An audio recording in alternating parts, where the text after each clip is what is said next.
Güvenlik şöyle kaldırımda toplama yürüyüşe teşekkür.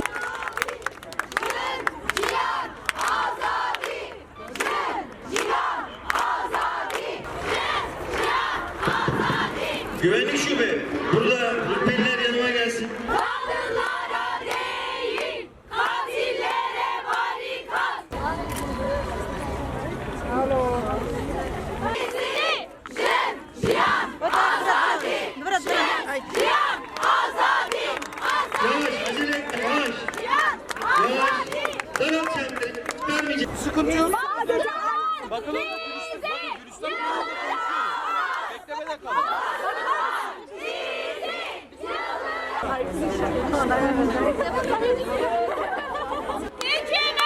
İstifa! İstifa! Hedef ana kızım. O da Zilan giydi. Yapmayı 25 Kasım'da okuyoruz.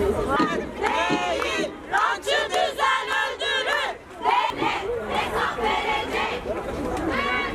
Devlet hesap verecek! Yaptığınız şeyi hürriyeti katilleri çekin deme! Şu anda yapılan şey yanlış bir şey. Geri çekin lütfen! Hasta var! Hasta var burada ne yapıyorsunuz ya? Ne yapıyorsun? Hasta böyle adalet, lanet olsun!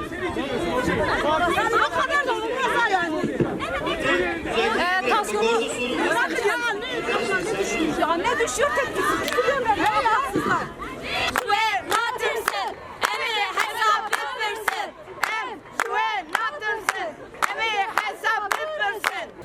بخنگینی امروز 8 آذر ام پیروز دکن و انسان ملوی در و دایکان دور مرتزی پلیس اون زیدو زانن جبونا حشا عداره بدل کشکاندی که بدل کی به آخین و بدر ده مات نبرهانه نه که جبونا متین کی نه جبونا او کی جبونا که انبوان حوال مت بین آن خاص دامانه که دایکی که موان هم تاکیه امش توپونه اما حشته داری جاره کم اجبر اردهجه هناك خامجين اما بهرسن يعني جبر حتى ها بوينين كوبونه جبر كسين بن اردهجه ضد انقاذ زمانه ام جبر وانا بهرسن ایرو الویدری روشی ام دبینه ام کاننا و بجن به هزار جن وی روزی پیروز دکن له هر قط کی قدخه کرن اگر و عسکر و پلیس و گوینلق و بچه جی ارتحجه زیادتر جیان خلاص بنا لما لسر ایرو الویدری به هزار قلقا خوانی الویدری لی توپ کرنه لی چه دبه برابه به تکوشی نجنه گاف پاشتانا بیجه